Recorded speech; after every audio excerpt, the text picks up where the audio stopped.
ನಮಸ್ಕಾರ, welcome back to my channel. Ignore my tired face. ನಂಗೆ ಗೊತ್ತು ಕಣ್ಣೆಲ್ಲ ಒಳಗೆ ಹೋದಂಗೆ ಕಾಣಿಸ್ತಾ ಇದ್ದೀನಿ. ಈಗಷ್ಟು ಆಫೀಸಿಂದ ಬಂದೆ, ಸೊ ಆ ಟಯರ್ಡ್ನೆಸ್ ಮುಖ ಎಲ್ಲ ತೊಳ್ಕೊಂಡು ಫ್ರೆಶ್ ಅಪ್ ಆಗಿ ಕೂದಲೆಲ್ಲ ಹಿಂಗೆ ಕಟ್ಬಿಟ್ಟಿದ್ದೀನಿ. ಸೊ ಅದಕ್ಕೆ ಈ ಲುಕ್ಕಲ್ಲಿ ಕಾಣಿಸ್ತಾ ಇದ್ದೀನಿ. Please ignore it.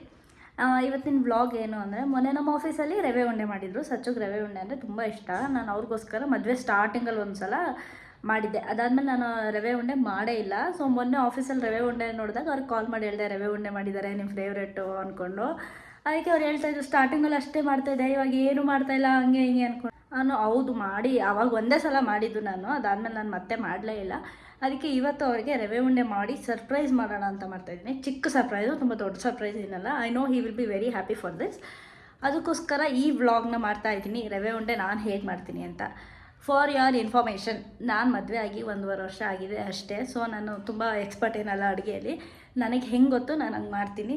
ಇದು ನಾನು ಏನಕ್ಕೆ ವೀಡಿಯೋ ಮಾಡ್ತಾಯಿದ್ದೀನಿ ಅಂತಂದರೆ, ನಂತರ ಅಡುಗೆ ಬಗ್ಗೆ ಏನೂ ಗೊತ್ತಿಲ್ಲದೆ ನೀವು ಕಲಿತಾ ಇದ್ದರೆ ಈಸಿಯಾಗಿ ಹೆಂಗೆ ಮಾಡ್ಕೋಬೋದು ಅನ್ನೋದಕ್ಕೆ ನಾನು ಈ ವಿಡಿಯೋನ ಮಾಡ್ತಾಯಿದ್ದೀನಿ. Let's get started. ಫಸ್ಟಿಗೆ ಒಂದು ಬಾಣಲಿಗೆ ತುಪ್ಪ ಹಾಕ್ಕೊಂಡು ಗೋಡಂಬಿ, ದ್ರಾಕ್ಷಿ, ಬಾದಾಮಿ, ನಮಗೇನು ಇಷ್ಟ ಆ ಡ್ರೈ ಫ್ರೂಟ್ಸ್ನ ಹಾಕಿ ರೋಸ್ಟ್ ಮಾಡ್ಕೋಬೋದು. ನಾನಿಲ್ಲಿ ಬರೀ ಸ್ವಲ್ಪ ಗೋಡಂಬಿ ಹಾಕ್ತಾಯಿದ್ದೀನಿ. ಸಚ್ಚುಗೆ ಅಷ್ಟು ಇಷ್ಟ ಆಗಲ್ಲ ಗೋಡಂಬಿ, ದ್ರಾಕ್ಷಿ ಎಲ್ಲ ಜಾಸ್ತಿ ಇದ್ದರೆ. ಅದು ಗೋಲ್ಡನ್ ಬ್ರೌನ್ ಆಗೋವರೆಗೂ ರೋಸ್ಟ್ ಮಾಡಿಕೊಂಡು ಆಮೇಲೆ ಬೇರೆ ತಟ್ಟೆಗೆ ಎತ್ತಿಟ್ಕೊಳ್ಳಿ. ನೆಕ್ಸ್ಟು ಅದೇ ಬಾಣಲಿಗೆ ಇನ್ನೊಂದು ಸ್ವಲ್ಪ ತುಪ್ಪ ಹಾಕ್ಕೊಂಡು ನಾನು 2 ಕಪ್ ಆಫ್ ರವೆ ತೊಗೊಂಡಿದ್ದೀನಿ. ನಾನು ಇಲ್ಲಿ ತೊಗೊಂಡಿರೋ ಚಿರೋಟಿ ರವೆ ಸಣ್ಣಕ್ಕಿರುತ್ತೆ, ತುಂಬ ಚೆನ್ನಾಗಿರುತ್ತೆ ಅಂದ್ಬಿಟ್ಟು ಚಿರೋಟಿ ರವೆ ತೊಗೊಂಡಿದ್ದೀನಿ. ನಿಮ್ಗೆ ಯಾವ ರವೆ ಬೇಕೋ ಅದನ್ನ ನೀವು ಯೂಸ್ ಮಾಡ್ಕೋಬೋದು. ರವೆನ ಚೆನ್ನಾಗಿ ರೋಸ್ಟ್ ಮಾಡ್ಕೋಬೇಕು. ಕಡಿಮೆ ಉರಿ ಇಟ್ಟು ಮೀಡಿಯಂ ಫ್ಲೇಮ್ ಅಥವಾ ಕಡಿಮೆ ಉರಿಯಲ್ಲಿ ರೋಸ್ಟ್ ಮಾಡ್ಕೊಳ್ಳಿ, ಯಾಕಂದರೆ ಬೇಗ ಸೀದೋಗ್ಬಿಡುತ್ತೆ. ಅದು ರೋಸ್ಟ್ ಮಾಡ್ತಾ ಮಾಡ್ತಾ ಕಲರ್ ಚೇಂಜ್ ಆಗುತ್ತೆ ರವೆದು. ಅದರಲ್ಲಿ ನಮಗೆ ಗೊತ್ತಾಗುತ್ತೆ ಅದು ರೋಸ್ಟ್ ಚೆನ್ನಾಗಿ ಆಗಿದ್ಯಾ ಇಲ್ವಾ ಅಂತ. ಈ ಕಡೆ ಕಡಿಮೆ ಉರಿಲಿ ರವೆ ರೋಸ್ಟ್ ಆಗಲಿ ಅಂದ್ಬಿಟ್ಟು ಪಕ್ಕದಲ್ಲಿ ಹಾಲು ಇಟ್ಕೊತಾ ಇದ್ದೀನಿ. ಆ ಹಾಲಿಗೆ ನಾನು ಸಕ್ಕರೆ ಏನೂ ಹಾಕಿಲ್ಲ. 1 ಕಪ್ ಆಫ್ ಹಾಲು ತೊಗೊಂಡಿದ್ದೀನಿ. ನಾನು ಯಾವ ಕಪ್ಪಲ್ಲಿ ರವೆ ತೊಗೊಂಡಿದ್ನೋ ಸೇಮ್ ಕಪ್ಪಲ್ಲಿ 1 ಕಪ್ ಆಫ್ ಹಾಲು ತೊಗೊಂಡಿದ್ದೆ. ರವೆ ರೋಸ್ಟ್ ಆದ್ಮೇಲೆ ಸ್ವಲ್ಪ ಹಾರಕ್ಕೆ ಬಿಡ್ತೀನಿ. ಅದೇ ಕಪ್ಪಲ್ಲಿ ಸೇಮ್ ಕಪ್ಪಲ್ಲಿ 2 ಕಪ್ಸ್ ಆಫ್ ಸಕ್ಕರೆ ತೊಗೊಂಡಿದ್ದೀನಿ. ನಾನು ಸಕ್ಕರೆನ ಫೈನ್ ಪೌಡರ್ ಮಾಡ್ಕೊತಾ ಇದ್ದೀನಿ. ನೀವು ಹಾಗೆ ಬೇಕಾದ್ರೂ ಯೂಸ್ ಮಾಡ್ಬೋದು, ಇಲ್ಲ ಫೈನ್ ಪೌಡರ್ ಆಗಿನೂ ಯೂಸ್ ಮಾಡ್ಬೋದು. ನಾನು ಫೈನ್ ಪೌಡರ್ ಮಾಡಿಕೊಂಡು ಯೂಸ್ ಮಾಡ್ತಾ ಇದ್ದೀನಿ. ರವೆ ಆರಿದ್ಮೇಲೆ ಫಸ್ಟು ರೋಸ್ಟ್ ಮಾಡ್ಕೊಂಡಿದ್ದಲ್ಲ ಆ ಗೋಡಂಬಿ ಮತ್ತು ಇವಾಗ ಪುಡಿ ಮಾಡ್ಕೊಂಡು ಸಕ್ಕರೆ ಪುಡಿನೂ ಹಾಕಿ ಮಿಕ್ಸ್ ಮಾಡ್ಕೊತಾ ಇದ್ದೀನಿ. ಸೊ ಅದು ಚೆನ್ನಾಗಿ ಮಿಕ್ಸ್ ಆಗಲಿ ಅಂತ.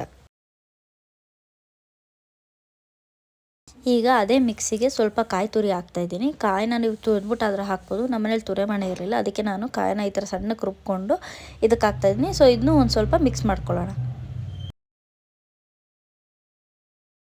ಇದಕ್ಕೆ ಇವಾಗ ಹಾಲು ಹಾಕಿ ಸ್ವಲ್ಪನೇ ಮಿಕ್ಸ್ ಮಾಡ್ಕೊಂಡೆ. ಅಂದರೆ ಅದು ಉಂಡೆ ಕಟ್ಟೋ ಅಂಥ ಕನ್ಸಿಸ್ಟೆನ್ಸಿ ಬಂದರೆ ಫೈನ್.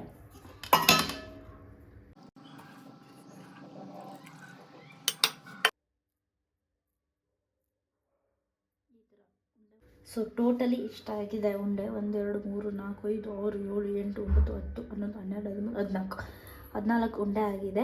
ನಾನು ಡಿಫ್ರೆಂಟ್ ಸೈಜಲ್ಲಿ ಕಟ್ಟಿದ್ದೀನಿ. ನೋಡಿ ಇದೆಲ್ಲ ಎಷ್ಟು ದೊಡ್ಡದಾಗಿ ಕಟ್ಟಿದ್ದೀನಿ. 2 ಕೈನ ಯೂಸ್ ಮಾಡಿಕೊಂಡು ಎಲ್ಲನೂ ಇಷ್ಟು ದೊಡ್ಡದಾಗಿ ಕಟ್ಟಿದ್ದೀನಿ. ಸ್ಟಾರ್ಟಿಂಗಲ್ಲಿ ಇಷ್ಟು ಪುಟ್ಟು ಕಟ್ತಾಯಿದ್ದೆ. 2 ಕೈನ ಯೂಸ್ ಮಾಡ್ಕೊಂಡು ದೊಡ್ಡದಾಗಿ ಕಟ್ಟಿದ್ದೀನಿ ಲಾಸ್ಟಲ್ಲಿ. ಸಚ್ಚು ಪಕ್ಕ ಇಷ್ಟು ದೊಡ್ಡ ಸೈಜ್ನ ನೋಡಿದ್ರೆ ಹೆಂಗೆ ಕಟ್ಟಿದೆ ಅಂತ ಕೇಳ್ತಾರೆ, ಆದರೆ ಅದನ್ನ ಕ್ಯಾಪ್ಚರ್ ಮಾಡ್ತೀನಿ ವಿಡಿಯೋದಲ್ಲಿ.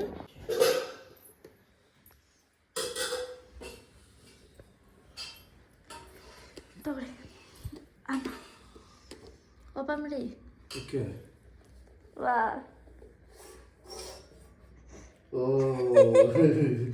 Definitely thank you.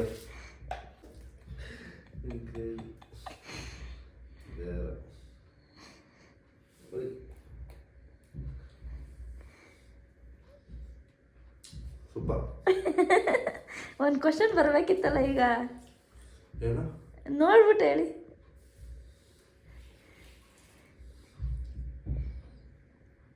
ಉಂಡೆ ಕೆಟ್ಟದ